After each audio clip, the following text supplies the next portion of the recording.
Hi, I'm Chuck Dorsett for Weaver Leather Supply. Let's make an open top cell phone case. We're going to add a clip on the back for convenience, and let's go with our Croc print. That's going to give this a very rustic look. This is going to look nice. All right, so anything I use in this video, weaverleathersupply.com, or check below. We've got links there. Going to take you straight to the website. Also, if you want to know when our videos release, just click your notifications. You'll know exactly when these come out. So let's step over to our pattern table, look at a very simple pattern. We've got a digital pick. We'll look at that shortly, but we're going to look at what we're doing first off. That's going to help everything fall right into place. Now, I said an easy pattern. Absolutely. We're just going to use one panel. We're going to bend this around. Then we're going to add billets. Or I guess we could go with gussets. Either way, but we're going to add one to either side. Now for measurements, I'm going with an iPhone 14 and I've got a case on that. So I'm going to give this 3/4 of an inch thickness. That's going to work for most phones, but it's easy enough to manipulate the measurements here to fit your phone. So right here on my iPhone, this is going to sit about right there. So these two panels, those are 6 inches by 3.5. So you notice I'm going a little bit less than a half of an inch on either side, maybe about 3/8 of an inch. But again, easy to adjust this to your phone. Now on our back, we're going to add a clip and a rivet. So we're going to need an oblong and a rivet hole there. Again, we'll see the measurements on our digital pick. And then right here, we've got 8 holes. We're just going to mark those so that that billet sits right there and it's going to be perfectly parallel every time. And on our little billets, we've just got 1 1/4 by 3 1/8. Okay, let's look at our digital pick. So our total length here, 12 3/4, 3.5 inch wide.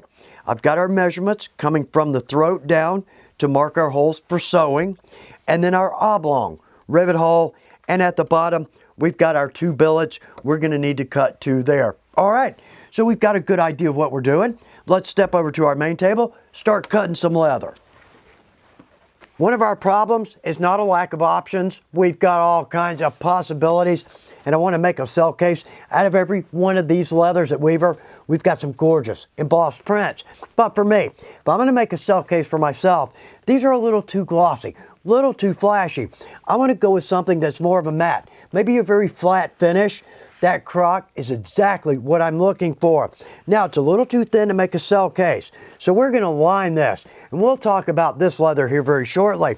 But let's reset here, cut some leather.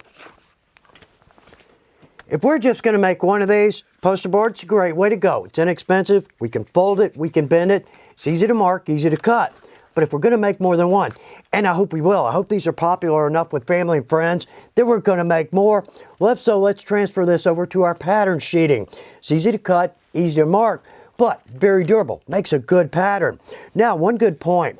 We're going to line this simply because we could cut the face, punch our oblong and our rivet hole, slide our clip in, and then add our liner, but I'm just not sure that that's going to be durable. What I would prefer is if our clip goes through our face and a liner, that's going to last. Now, one good point. On this piece of leather, I was lucky enough to find a brand. Now, we can't guarantee you're going to find a brand on this leather, but I'll keep my fingers crossed that you do. Okay, so next up, we're going to lay this in and we're going to mark this. This is one of our leather marking pens. These are great. We simply could find out where we want to cut, flip this over, mark it. We've got a heavy enough grain there to see that. But also, with our pattern sheeting, I can see through this somewhat to our grain.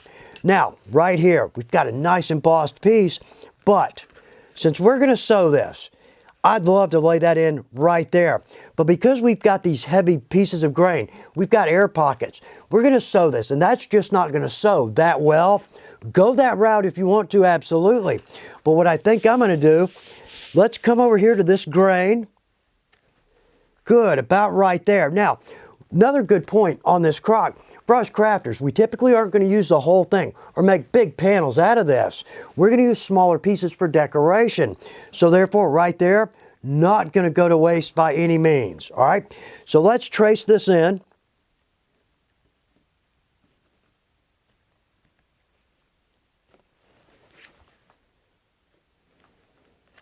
Good, we've got that. Now, with our embossed, New blade or sharp blade every time, absolutely. And we really need to press down on this because again, we're going across a heavy grain. So let's cut this out.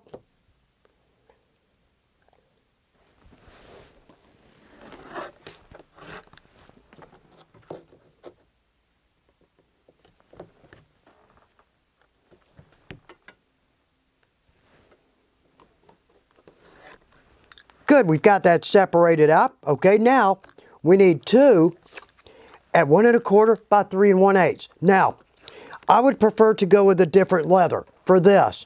Something maybe a little bit thicker, but a little more supple, but I don't want us to have to bring in a third type of leather to make this case. So let's just go with our Croc. And again, I need 2, 1 1/4 by 3 1/8.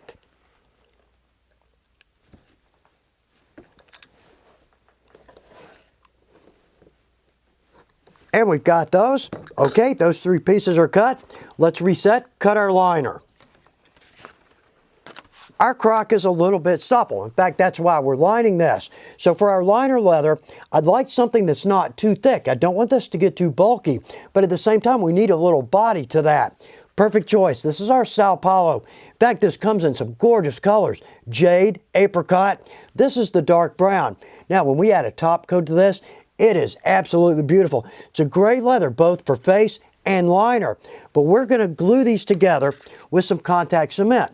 So what I'd like to do is I'm going to overcut this about 1/4 of an inch all the way around. We'll glue these pieces together, then we'll trim to size.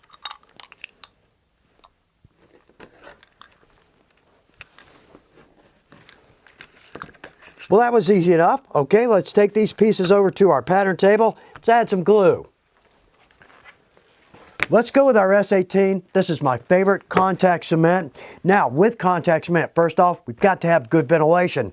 But secondly, we're going to have to lay this on to both pieces. We'll give these some time to dry, then we'll adhere together. Now, with the contact cement, it's going to make 2 pieces of leather look, feel, and react as one. Now, on our face, we've cut this to size. So with my glue, I'm going to go right up to my edge. The easiest way to do this, let's bring that over to the edge of our table and let's brush off.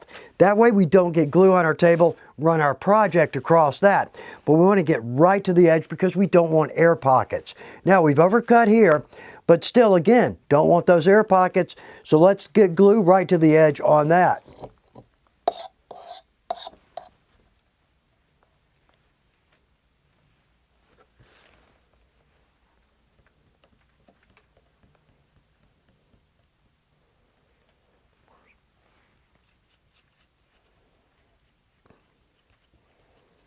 Okay, we've got plenty of coverage on this, but with the embossed, it wouldn't hurt to come back and just try to hit our edges one more time. Again, just so we can get that glue right to the edge. Again, we don't want air pockets, but also at the same time, over time, I don't want these to dog ear on us. Okay, we've got that piece, good. Let's jump over to our backing, and again, let's get right to the edge.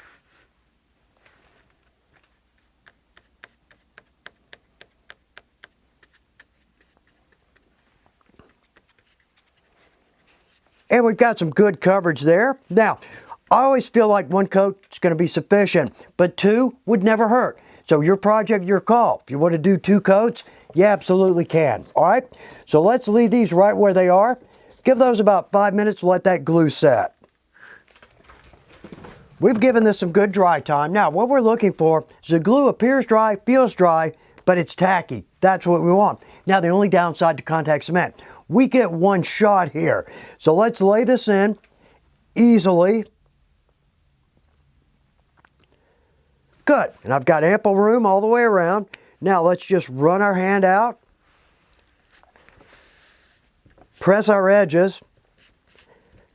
Good, now that's secured. Now let's come in with our metal roller. And there we go.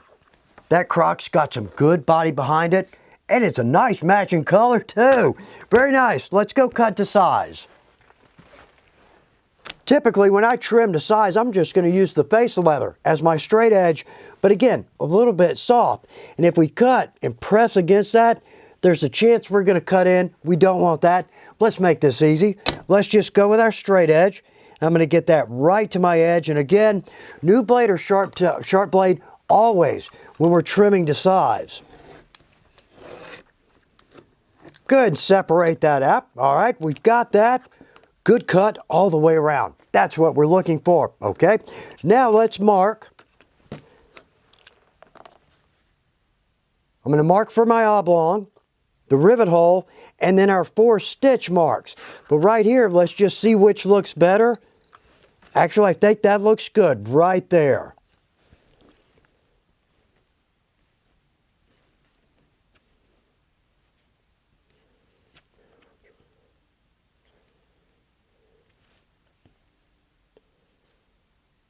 We've got that. Okay, let's step over to our punch table.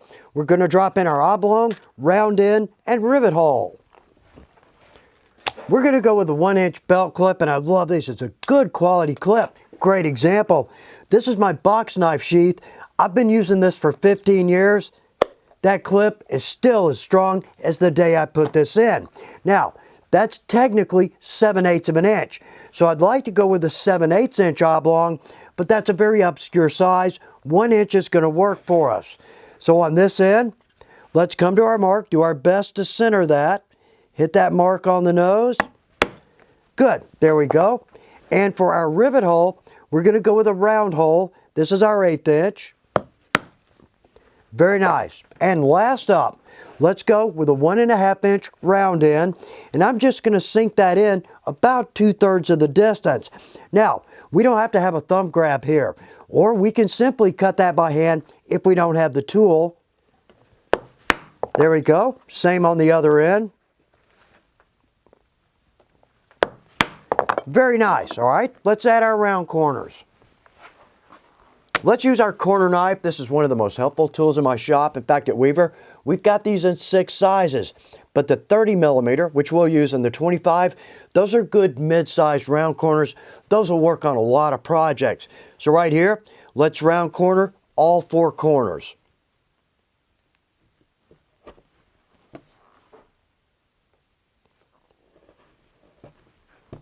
And again, a nice touch, but we can, if we don't have the tool, simply clip the corners. But notice too, we still have some marking pin on this. That'll rub right off. If it gets down into these little creases, a little wet rag will take that right off. All right, next up, let's go with an edger and a groover. Let's start with a groove line. Now, we're not actually trying to groove the leather. We're just going to use this as a guideline for our chisel. So let's go lightly, and I've got this set at 1/8 of an inch. Let's go all the way around just lightly.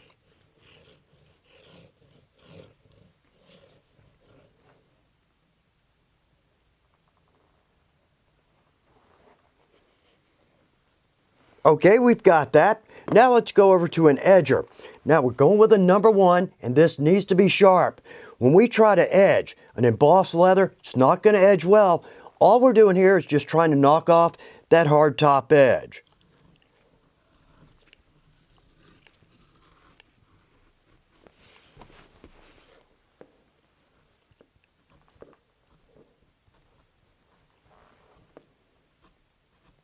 Okay, we've got that. Now, let's flip this over. Now we've got a leather with some body in it. This will edge nicely.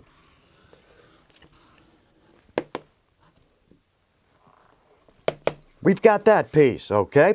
Now, when we step over to our billets, when we use a groover on this, because of the depth of that, that's actually pulling that blade towards the edge. So if we groove this just flat, our groove line's going to be a little bit in. Our edges are not going to meet. All I'm saying here, so let's just go with a piece of scrap. There we go.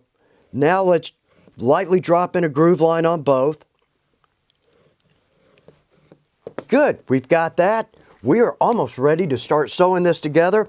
Let's add our clip and our chisel line in. Let's take our belt clip and let's pry this open with our finger. Come through from the top grain and push that down. Center it, and there we are. We've got a perfect meet. Now, I'd like to go with a medium double cap rivet on this, but that is just simply too much post sticking up. So let's go with the small or the 1/4 inch, And I love the double caps. These are my favorite rivet. We've got these in 6 different finishes, and I think the antique copper is one of my favorites. So this is the setter from our 4-piece setter set. We could set rivets, Segma, line 20 and line 24. It's got a nice anvil with it too. So let's set our double cap. Good, we've got that. All right, let's reset, add our chisel line. Let's go with our 5mm diamond chisel. That's going to give us a pretty stitch line. Now the one thing here that's critical, and we've checked this on our pattern, but these marks have to be parallel. If they're a little bit off either direction, our cell phone case is going to be a little bit off, and we don't want that, but it's an easy fix. So let's start with our billets and with our 5mm, and I'm going to take that first tine and I'm going to butt that against the edge of my leather. Let's sink that down in that groove line best we can. Good. Now, first tine, last hole. And we come out perfect, which we've got kind of an odd measurement on these. They're 3 1/8 of an inch long. That's why. So we can accommodate that last chisel hole. So same thing, other side.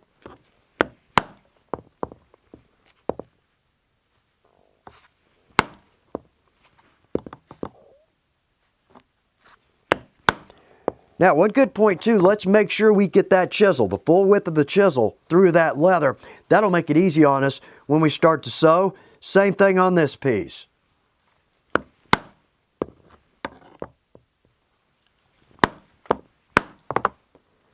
Okay, those are set. Over here, let's start on our mark, and we're going to work inward. So right here, I'm going to put that chisel right on that white mark, right in our groove line. And again, let's get the full chisel through the leather. First tine, last hole.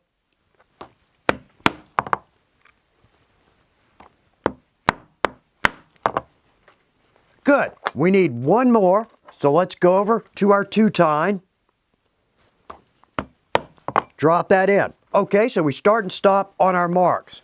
So let's flip this over, and I'm going to mark those outside holes. There we go. Now, when we sew this in, that's going to sit right between those two. That's going to make the whole thing easy. So I'm going to do the same thing on the other 3 sides. I'm going to start on the outside or at the top and work down.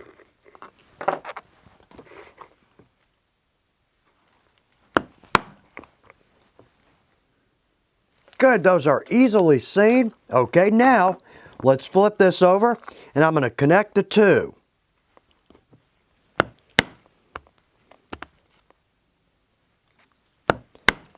And as we get closer to this, let's put our chisel in, and let's just see if our holes match up. I'm a little bit short, so what we can do, let's take our chisel.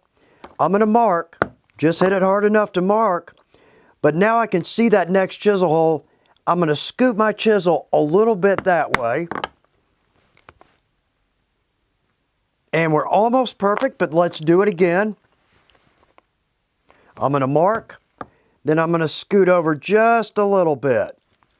There we go. Now we've got almost a perfect match. Now we don't have to do that, but just a small difference in the distance here. We'll never see that, but we will certainly see a stitch that's so much longer than all the rest. Same on this side.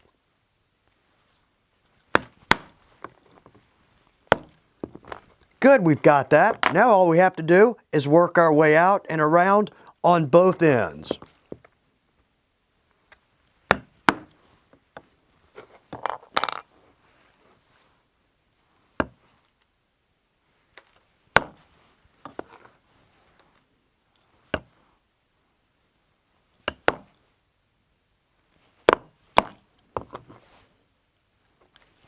And one more, we've got it. Okay, we've got a nice chisel line here. Let's do one more thing.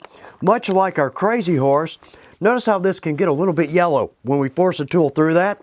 Let's just take our hand, let's just rub around our edges to knock out a little bit of that extra color. And there we go. We've also knocked out those little white marks, but we still retain those. That's what we need. Okay, let's knock a stitch line into this. We're done. Let's start with our trusty sewing pony. This makes the whole process so very easy. And I always like to say, we don't have to have an expensive sewing machine to sew leather. And we can put a pretty stitch line in this, and in my opinion, a stronger stitch line than a machine. So we're going to do a basic saddler stitch. We'll talk about that. But what we could do, we could start at any point on this and sew all the way around. That's a lot of thread to have to deal with. Well, we've got ample places here where we could actually hide a knot. So let's just make it easy on ourselves. Now, I tend to sew with my top grain towards my prominent hand. I'm right-handed simply because I typically will lead with that needle. But I can certainly sew backwards, sew towards away, or even upside down, whatever we need. But let's go to this because our needles, we're going to use our John James. That's our number 18. That's my favorite sewing needle. Now, it's a hand sewing needle, no sharp point. Our holes are already punched. Again, we're doing a saddler stitch, so I'm going to go 4 times my length. So what we're going to do, there we go. We're going to start right here, any one of these holes, and we're going to sew down, add our billet, sew down, add our billet. We'll bring this around. This will make sense in a minute, but then we'll stop right here. We'll hide a knot. We'll do the same thing on the other side. Then we just have to complete that stitch on that end. That keeps us from having to keep this big long piece of thread and dealing with that. Let's go 4 times that length with our 0.8 millimeter Ritza. Let's go through any one of these holes. And let's just equal out our distance. There we go. Okay. On the next hole, to make sure we get that zigzag stitch, looks just like a machine, I'm going to lead with my prominent hand. If I can find the hole, let's come through. Now I'm going to pull that back and up, and I'm going to come back through that same hole. Now, I don't want to add too much tension here because we just got 2 plies. If we pull too hard on this, it's going to ripple. We don't want that. So let's just pull that hard enough, good, to where I can see that thread sink just a little bit down into our top grain. So on the next hole, prominent hand first, backing up, and let's come through that same hole. Add some good tension.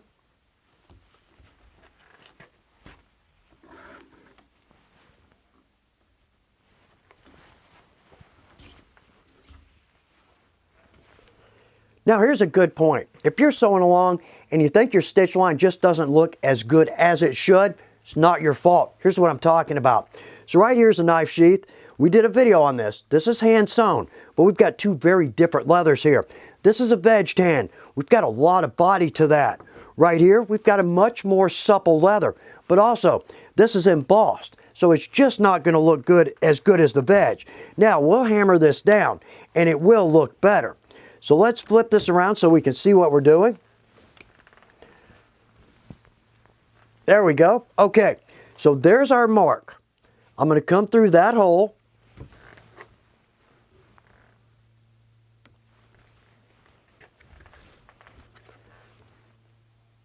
Now, let's take one of our billets. I'm going to come through the back side, or the top grain. Let's come through the first hole on the billet. There we go. Now notice, I can move my needle back and forth. Yeah, I can tell where that's going to line up best. So let's drop a clip on this. Now we're not going to leave the clip there very long. We're just going to leave that there just long enough to keep this secure until we get a couple of stitches in. Then we'll remove that because I don't want the clip telling us where our edges are going to meet. So let's come through here.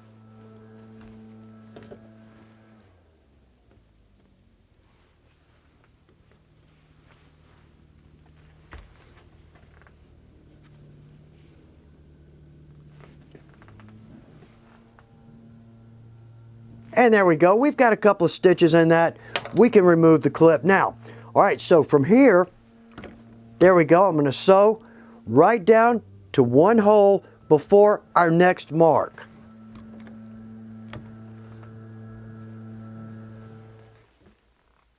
Good. Okay, that's our last hole before our billet. In fact, there's our mark. So let's scoot this in our pony. Let's just bring this around. I'm going to clip that on the end, but then right here, I'm going to clip our billet as well, again, just to make it easy on ourselves. So our next hole is going to be the first hole in our billet.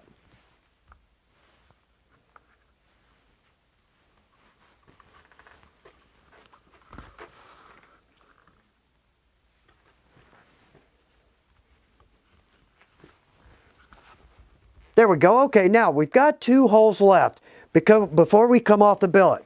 So let's tie a square knot. I'm going to come through the second hole, but inside ply, or the billet only. And then these front 2 plies only. So basically our thread's ending up in the middle. Now I don't know how well we're going to be able to see this because it's a little bit tight. There we go. So what I'm going to do is just tie a square knot right, there we go, right down in the middle. So again, a little bit hard to see. But let's pull that taut. Okay, and right over left. Right over left. Right over left, there we go, circle around. And let's draw that down in there tight. Now, left over right, circle around, draw that down in there tight. Now, with my knife, I'm not going to cut through the thread. I'm going to lay my knife next to the thread, and I'm going to pull the thread, again, sorry we can't see that, but I'm going to pull the thread across the knife, so therefore I don't cut into our project. Okay, so I'm going to do exactly the same thing on the other side. I'm going to start here. I'm going to work my way around to about the second hole from where we jump off of our billet.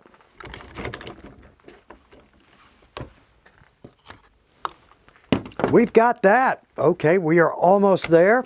So now really all we have to do is I'm going to start in that same hole, work my way around, and then we'll tie our knot. That's going to be right there in our second hole on our billet.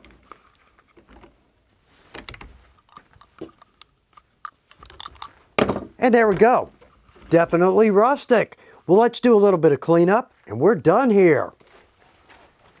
Let's hammer down our stitch line. Now I say hammer, I more mean tap, because what we're going to do is spread that thread out a little bit. It's going to close down those holes, but I don't want to hit it hard enough to ding the leather. So right here we can simply go on the edge of our marble. There we go. And let's just work our way around, lightly tapping. Good. Now down at the corner, the bend there, I'm not necessarily going to worry about that.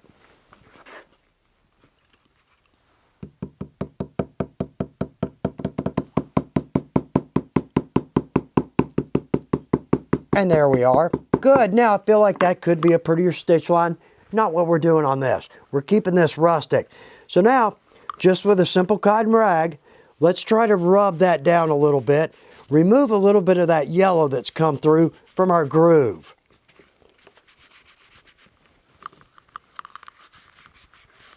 And that's about as much as we're going to get, but that looks pretty good. Okay, how about our fit? Just right. That's exactly what I was looking for. Rustic, flat, matte, very cool. We've got a good looking cell phone case, but the bigger point, we're now comfortable with this pattern. Maybe we go with a veg tan, carb, stamp, wet form, dye, antique, top coat, paint, spots, conch host. There's so many ways to go. Like most every leathercraft project, unlimited possibilities. But I hope you have a great time making your cell case, and I hope it's exactly what you were looking for. Good luck with your projects.